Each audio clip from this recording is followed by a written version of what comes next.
So let's dive right into this fascinating topic, robotic insects and their potential role in mechanical pollination. I mean, have you ever thought about how important pollinators are to our ecosystem?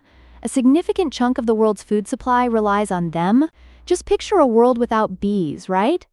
It would be a disaster. Now, enter these tiny robotic marvels developed by MIT, modeled after nature's best bees and other pollinators. So, I find it incredible that this new design can fly for over 1,000 seconds. That's wow, right?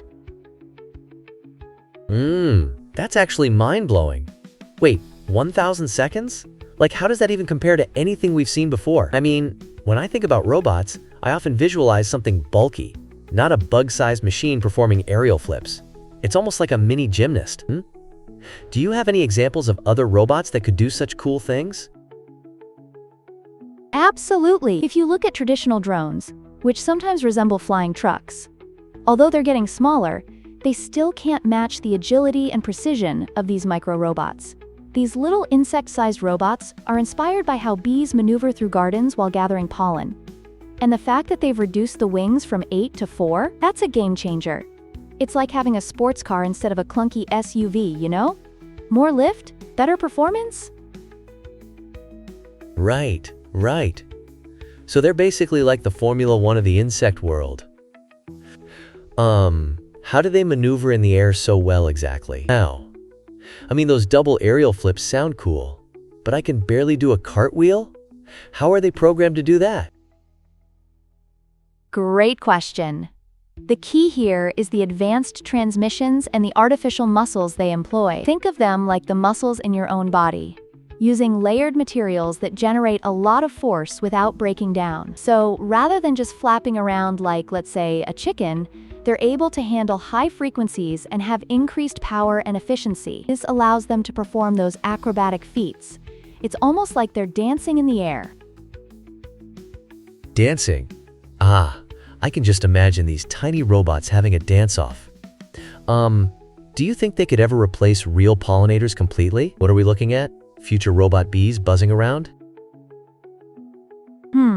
You know, that's an interesting thought. While these robotic pollinators could never replace natural ones completely, they could definitely aid in areas where bees are declining, like during critical pollination seasons, or in places where natural pollinators are scarce. It's like having backup dancers, right?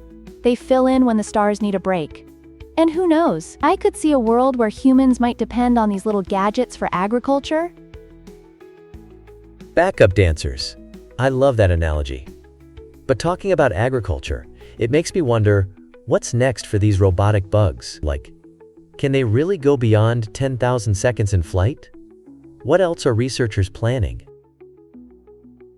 Oh, they are ambitious. MIT researchers aim to push those flight times further and incorporate tiny sensors and batteries, which could enable them to navigate outdoor environments. Imagine a swarm of these taking off from a field, all coordinated, tracking down flowers in a precise manner to ensure effective pollination. It's like throwing a sensational party where everyone knows their moves. And all of this innovation is underpinned by support from the U.S. National Science Foundation, which shows the potential impact this technology could have. Wow, a coordinated insect party. I can totally see that happening. But aren't there any major challenges they might face outside? Like, I imagine flying around with the wind or rain? The elements. You're absolutely right. The outdoor environment comes with its complications. Wind can be unpredictable, and rain? Well, that's a whole different dance routine. The researchers are keen on enhancing the design to tackle those challenges. They'll need to build really resilient robots, almost like superheroes of technology. They have the blueprint, but it's all about execution now. It's an exhilarating frontier. Superhero robots? That's wild. How long do you think it will be before we actually see these buzzing around in gardens? I'd love to catch that on camera. With the rapid pace of technology, it might not be too far off. Perhaps within the next decade? Picture it. A future where robots contribute to solving food scarcity while being stylish flyers in our gardens. Now that's a cinematic scene worth capturing. That sounds like a movie I want to watch. Can we expect them to be as friendly as real bees? Like, will they even have personalities? Well, the goal certainly is to make them non-intrusive and efficient, much like nature's little helpers. But giving them personality? Now that's a fascinating idea. Perhaps we'll see them develop unique behaviors through programming to adapt to their environments. Haha, imagine a robot bee with a quirky laugh. I can already see it in my backyard, making friends with actual bees.